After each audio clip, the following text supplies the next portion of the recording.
पालीतील श्री बल्लाळेश्वर गणपती मंदिर परिसरात सोमवार दिनांक 3 ऑगस्ट सकाळी सुमारे 8 ते 8:30 वाजण्याच्या दरम्यान घडलेल्या धक्कादायक घटनेत अज्ञात वाहनाच्या जोरदार धडकेमुळे एक विद्युत खांब कोसळला आणि त्यानंतर डोमिनो परिणाम होऊन सलग 5 विद्युत खांब जमिनीवर कोसळले। सुदैवाने सकाळची वेळ असल्याने रस्त्यावर वर्दळ कमी होती, त्यामुळे मोठी जीवितहानी टळली। मात्र हीच घटना दुपारच्या गर्दीच्या वेळी घडली असती तर भीषण दुर्घटना घडण्याची शक्यता नाकारता आली नसती। ही घटना बल्लाळेश्वर गणपती मंदिराच्या प्रवेशद्वारापासून भक्तनिवासपर्यंतच्या मार्गावर घडली। खांब कोसळल्याने परिसरात एकच खळबळ उडाली।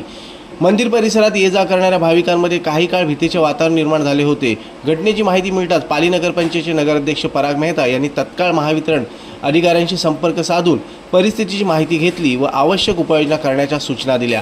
त्यानंतर महावितरणचे अधिकारी व कर्मचारी तातडीने घटनास्थळी दाखल झाले। कोणताही अनुचित प्रकार घडू नये म्हणून तत्काळ वीजपुरवठा खंडित करण्यात आला आणि कोसळलेले खांब हटवण्याचे तसेच विद्युत यंत्रणा पूर्ववत करण्याचे काम युद्धपातळीवर हाती घेण्यात आले। दरम्यान या अपघातास कारणीभूत ठरलेल्या अज्ञात वाहनाचा शोध घेण्यासाठी परिसरातील सीसीटीव्ही फुटेजची तपासणी सुरू करण्यात आली आहे। संबंधित वाहनाची ओळख पटताच त्याच्याविरुद्ध कायदेशीर कारवाई करण्यात येणार असून पाली पोलीस ठाण्यात अज्ञात वाहन चालकाविरोधात तक्रार दाखल करण्याची प्रक्रिया महावितरणकडून सुरू करण्यात आली असल्याची माहिती मिळाली। या घटनेने पुन्हा एकदा सार्वजनिक ठिकाणी वाहन चालकांनी वेगवान नियंत्रण ठेवणे आणि जबाबदारी वाहन चालवणे किती आवश्यक आहे याची जाणीव करून दिली आहे। नागरिकांनीही घटनास्थळी गर्दी केली होती। हीच घटना जर रविवार दिनांक 2 रोजी घडली असती तर मोठा अनर्थ झाला असता, कारण यावेळी संकष्टी चतुर्थीनिमित्त लाखो भाविक पालीमध्ये दाखल झाले होते।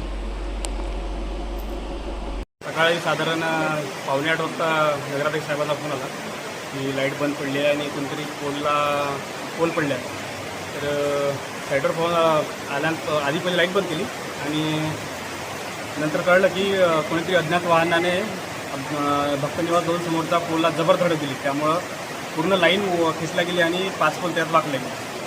आम्ही रस्ता सुरळीत करून आता पोलचं काम लवकर चालू। आज सकाळी प्रत्यक्षदर्शींनी सांगितल्याप्रमाणे भक्तनिवास 2 याच्यासमोर एक मालवाहतूक गाडी उभी होती।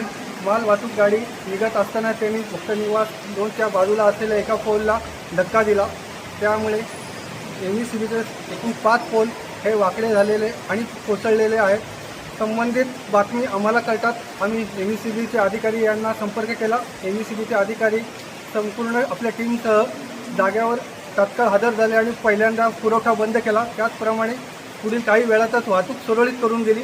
तसेच आता जो काय अपघात झालेला आहे मालवाहतुकीमुळे त्याबद्दल त्यांनी पोलीस यंत्रणेला FIR दाखल करण्याकरता FIR दाखल करणार आहेत आणि लाईट किंवा ME लाईट पूर्ववत करण्याकरता त्यांनी आता संबंधित कंत्राटदारांना संपर्क केलेला आणि पुढील 2 तासात काम चालू होऊन प्रयत्न राहणार आहे। संध्याकाळपर्यंत लाईट सुरळीत करण्याकरता ME-CBचा प्रयत्न राहणार आहे।